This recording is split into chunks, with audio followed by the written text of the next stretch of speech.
Anil Gupta is Senior Vice President and Co-Group Head Financial Sector Ratings at ICRA. Abhijit Devanji is Partner and National Leader Financial Services at EY India. Gentlemen, good morning. Good to have both of you here. Anil, if I can start by asking you, what did you make of what the RBI is proposing? You sort of heard Abhishek outline these draft guidelines. What will this do for project viability for these lenders, NBFCs and banks as well? Sure. Thank you. Thank you. Good morning. I'll just give some background. Maybe there is some notes which have come out. So I will give you some interpretation how we are reading it.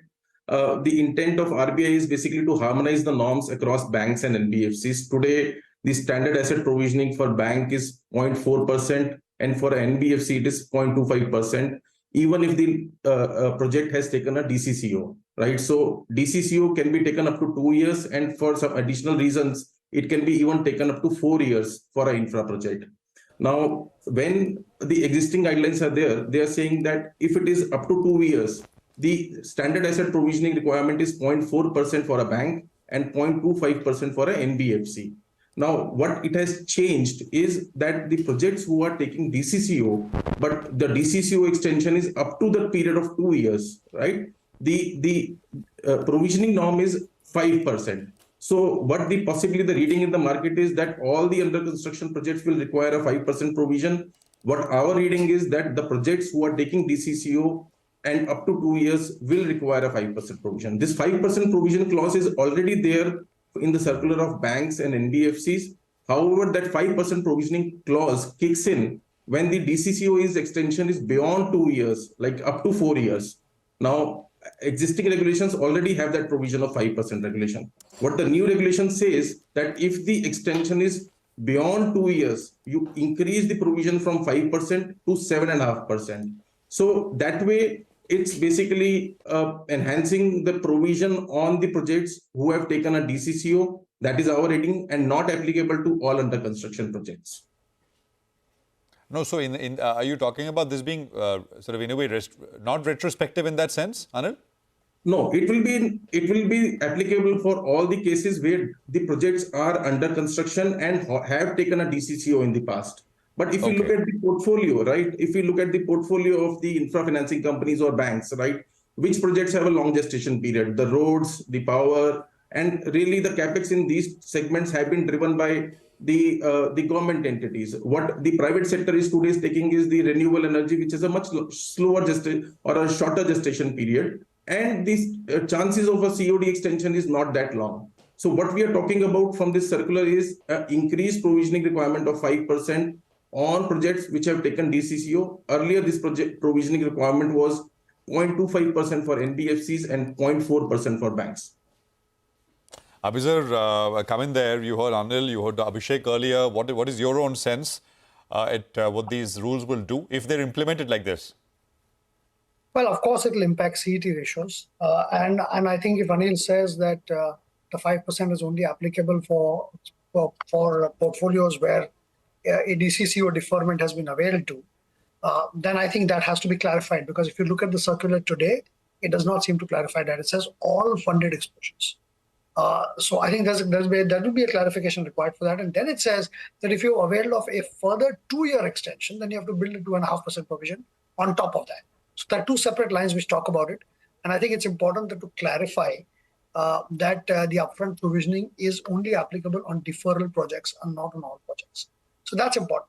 But I think coming to that, the key change that's possibly required, because in the near term, it is going to impact anybody who does project financing.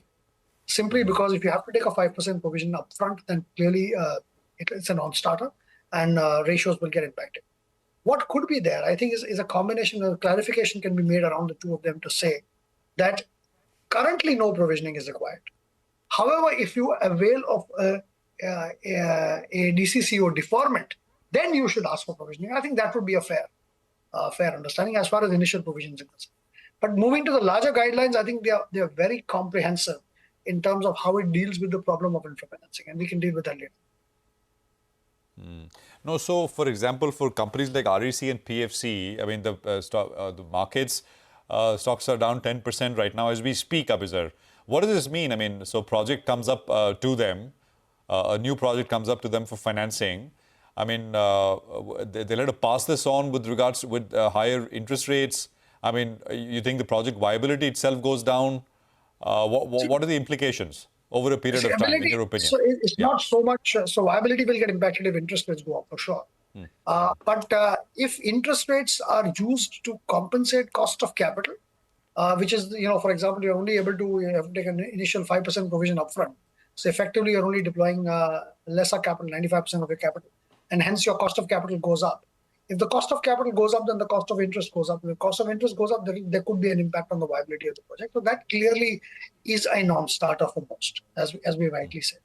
However, if you look at the guidelines, and if this one point, as Anil says, is clarified, and I think that's a justified clarification, and I'm glad RBI has come up with draft guidelines which inputs can be taken upon.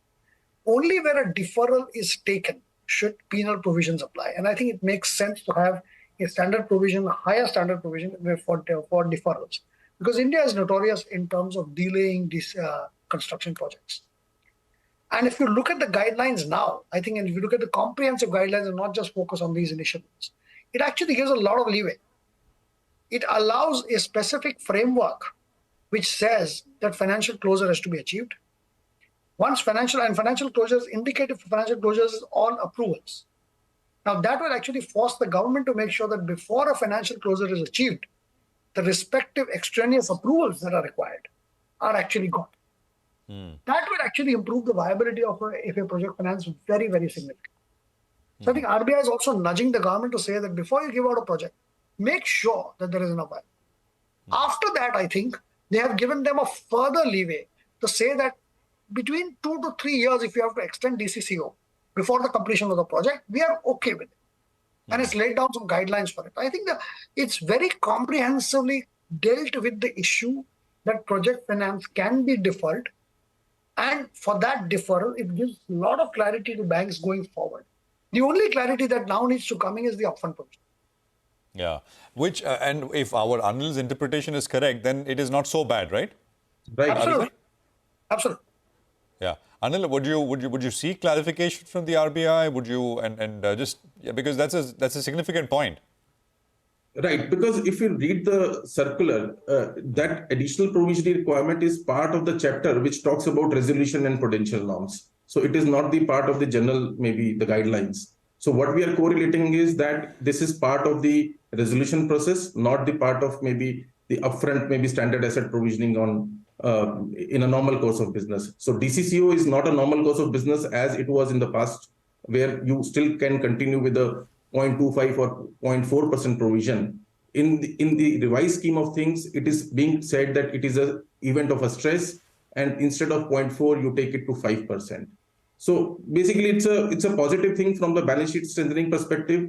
And one more positive what we see is that a project which is in DCCO, let's say, and it is doing fine.